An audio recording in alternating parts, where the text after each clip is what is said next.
राधे राधे। हम लोग पढ़ रहे थे श्रीमद् भगवद गीता यथा रूप, जिसमें हम लोगों ने कुरुक्षेत्र के युद्ध स्थल में सैन्य निरीक्षण के 36 श्लोक पढ़ लिए थे। आज हम लोग 37 श्लोक से स्टार्ट करेंगे। यद्यपयेत न पश्यन्ति लोभोपहत चेतसः कुलक्षय कृतं दोषं मित्रद्रोहे च पातकं कथं न ज्ञेयमस्माभिः पापादास्मन्निवर्तितुं कुलक्षयकृत दोषं प्रपश्य जनार्दन। हे जनार्दन, यद्यपि लोभ से अभिभूत चित्त वाले ये लोग अपने परिवार को मारने या अपने मित्रों से द्रोह करने में कोई दोष नहीं देखते, किंतु हम लोग जो परिवार के विनष्ट करने में अपराध देख सकते हैं, ऐसे पाप कर्मों में क्यों प्रवृत्त हों। तात्पर्य: क्षत्रिय से यह आशा नहीं की जाती कि वह अपने विपक्षी दल द्वारा युद्ध करने या जुआ खेलने का आमंत्रण दिए जाने पर मना करे। ऐसी अनिवार्यता में अर्जुन लड़ने से नकार नहीं सकता, क्योंकि उसको दुर्योधन के दल ने ललकारा था। इस प्रसंग में अर्जुन ने विचार किया कि हो सकता है कि दूसरा पक्ष इस ललकार के परिणामों के प्रति अनभिज्ञ हो, किंतु अर्जुन को तो दुष्परिणाम दिखाई पड़ रहे थे, अतः वह इस ललकार को स्वीकार नहीं कर सकता। यदि परिणाम अच्छा हो तो कर्तव्य वस्तुतः पालनीय है, किंतु यदि परिणाम विपरीत हो तो हम उसके लिए बाध्य नहीं होते। इन पक्ष विपक्षों पर विचार करके अर्जुन ने युद्ध न करने का निश्चय किया। कुलयक्षे प्रणश्यन्ति कुलधर्मः सनातनः धर्मे नष्टे कुलं कुत्सत्रं धर्मो अभिभवत्युत। कुल का नाश होने पर सनातन कुल परंपरा नष्ट हो जाती है और इस तरह शेष कुल भी अधर्म में प्रवृत्त हो जाता है।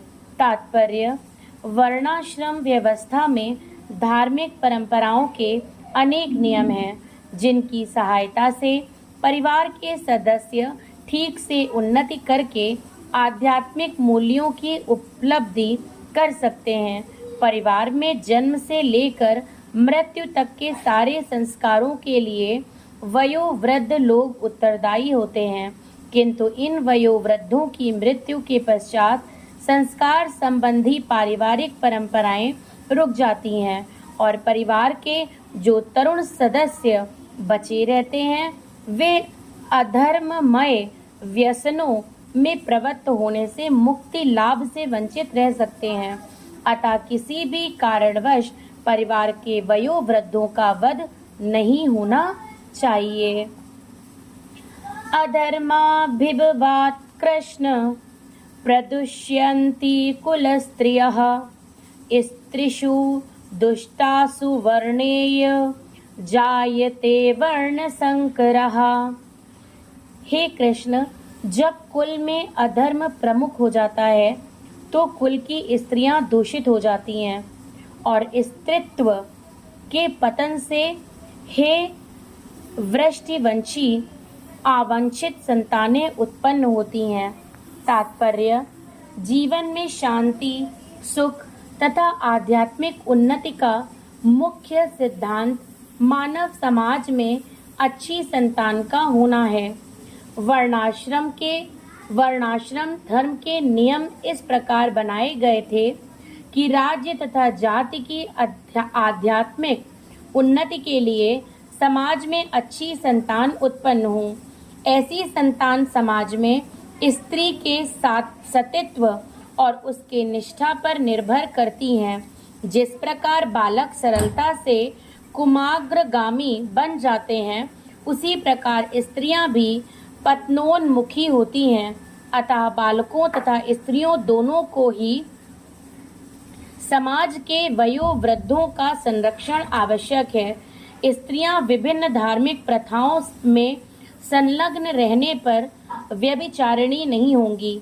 चाणक्य पंडित के अनुसार सामान्यतया स्त्रियां अधिक बुद्धिमान नहीं होती, अतः वे विश्वसनीय नहीं हैं।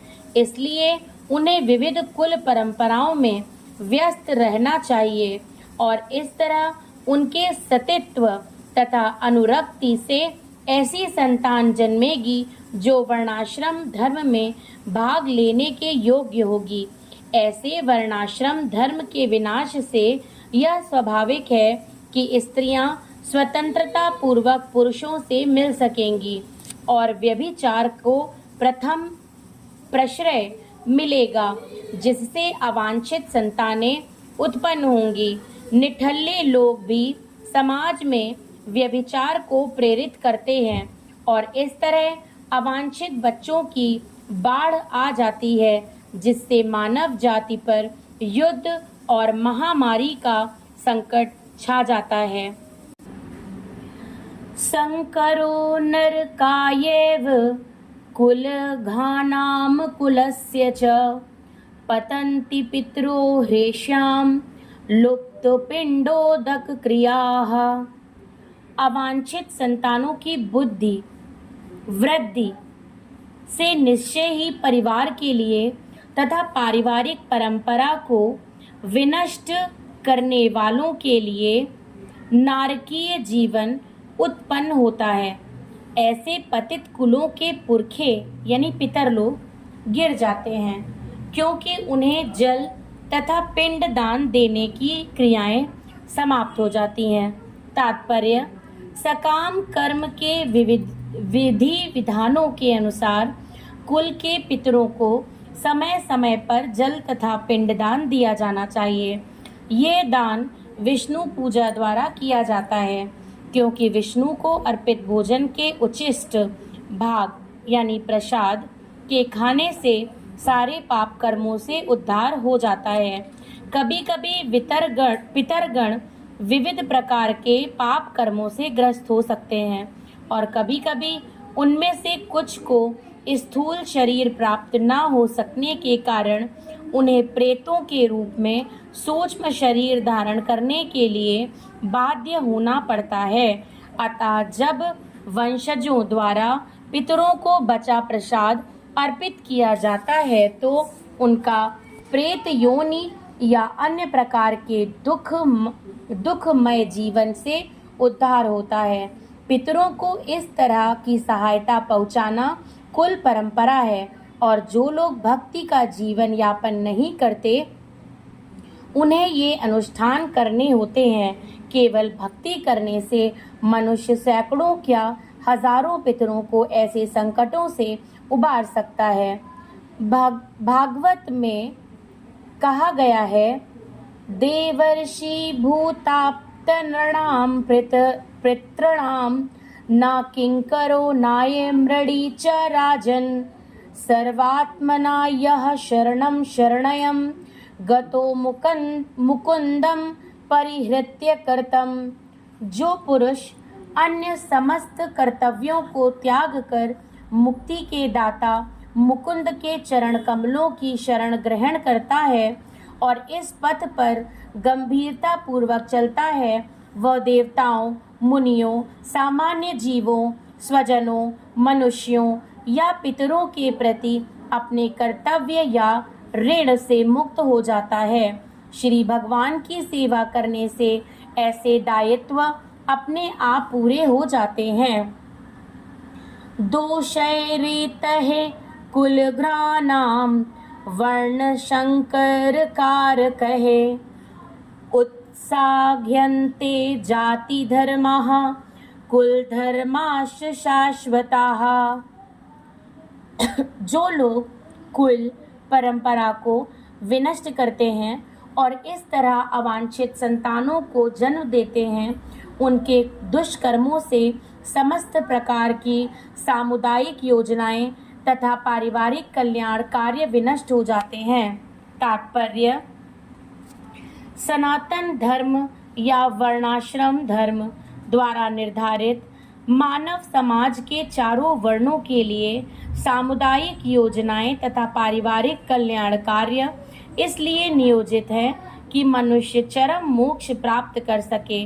अतः समाज के अनुत्तरदायी नायकों द्वारा सनातन धर्म परंपरा के विखंड से उस समाज में अव्यवस्था फैलती है। फलस्वरूप लोग जीवन के उद्देश्य विष्णु को भूल जाते हैं।